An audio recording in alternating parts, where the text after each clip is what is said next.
नमस्कार, कैसे हैं आप लोग? आशा करती हूँ बहुत अच्छे होंगे। तो क्योंकि सास भी कभी बहू थी, आज अजय का वकील तुलसी को बुलाता है और कहता है ये तो ईमानदार, ये ऐसी महिला हैं जिन्होंने अपने बेटे को बहुत साल पहले सिर्फ झूठ बोलने पर गोली मार दी थी।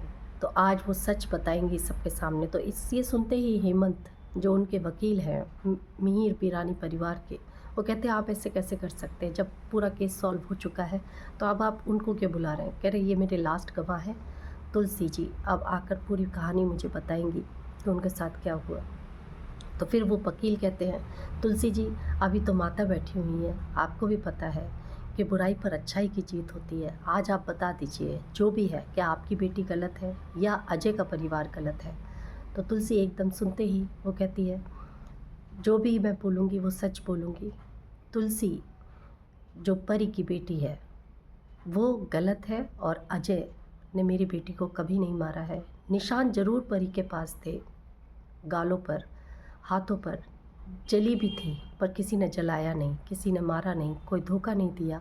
जो उसकी सास है उसने भी उसके साथ कभी दुर्व्यवहार नहीं किया। वो रूढ़िवादी ज़रूर हैं, पर उन्होंने हमेशा परी के साथ एडजस्ट किया है। और जहाँ तक जो गलती है, फिर वो वकील पूछते फिर गलती किसकी है? कहते वो अब आप ढूंढिए, पर मैंने ये बता दिया जो पारिक परिवार है उसको जेल नहीं जाना चाहिए, वो गुनाहगार नहीं है।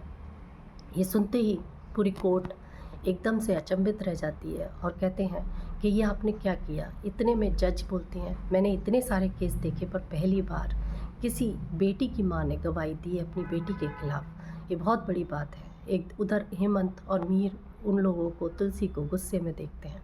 उधर अजय आकर तुलसी से माफ़ी मांगता और कहता है मैंने आपको हमेशा माँ समझा है और मैं हमेशा आपको माँ ही समझता रहूँगा। इधर इंदिरा जी आती है और कहती हैं कि तुलसी जी, आपने अपने परिवार के खिलाफ़ एक गवाही दी है, बहुत बड़ी बात है, पर मैं अब ये रिश्ता आगे नहीं रखूँगी, पर आपका मैं हमेशा धन्यवाद करती रहूँगी कि आज आपने हमें बहुत बड़े गुनाहगार से बचा लिया और गुनाह से बचा लिया, क्योंकि आज आपकी वजह से हमारा परिवार आज सुखी है और अपनी तरह से घर जा पाएगा। उधर पूरे मीडिया वाले आते हैं मिहिर के पास कि ये आज कैसे हो गया। न्यूज़ में ये आ रहा होता है कि एक बेटी ने अपनी माँ से झूठ बोला और माँ ने गवाही देकर अपनी बेटी के ससुराल वालों को छुड़ाया। ये बहुत बड़ी बात है। उधर तुलसी बहुत दुखी मन से घर आती है और मिहिर एकदम गुस्सा होता है कि तुम इतनी सती सावित्री, जज तो हमारे घर में बैठे हुए हैं जो हमेशा सच बोलते हैं, हम लोग तो झूठे हैं, हर चीज़ झूठ बोलते हैं, कोई हमें समझता ही नहीं है। और तुलसी एकदम से कहती है कि अगर आप ऐसा कह रहे हैं तो ये बहुत बड़ी बात है। बताइए, कृष्ण भगवान ने भी 100 गुना माफ़ कर दिए थे, पर शिशुपाल का जब अगला गुनाह हुआ था तो कृष्ण भगवान ने भी माफ़ नहीं किया था। गुनाहगार हमारे घर में ही है, हम लोगों के बीच में है।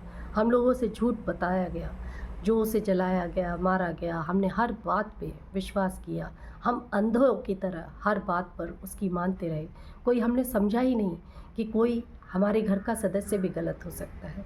तो मिहिर एकदम से पूछता है आप तो सत्य की देवी हैं, क्योंकि गुस्से में तो था ही मिहिर, तो वो एकदम से पूछता है आप तो सत्य की देवी हैं, तो गुनाहगार कौन है? तुलसी बोलती है कि गुनाहगार कोई और नहीं, हमारी बेटी परी है, जिसने किसी और की वजह से हमारे परिवार को बहुत दुखी करके रखा। वो तो भला हो वृंदा का, जिसने चोल में मेरे को बुलाकर सच्चाई दिखाई और पता चला कि हमारी बेटी ही गुनाहगार है। वो रणविजय से मिल रही थी। ये बहुत पाप नहीं, महापाप है। शादी के बाद लड़की अगर अपने परिवार को धोखा देती है, ये बहुत बड़ी बात है। क्या आपको लगता है कि सच में परी ने धोखा दिया है? और अगर धोखा दिया है तो अब क्या परी बोलेगी? क्या परी के साथ होना चाहिए? क्या तुलसी को परिवार वाले अलग कर देंगे, या फिर से तुलसी एक मजबूत महिला की तरह खड़ी होगी और सच्चाई का सामना करेगी?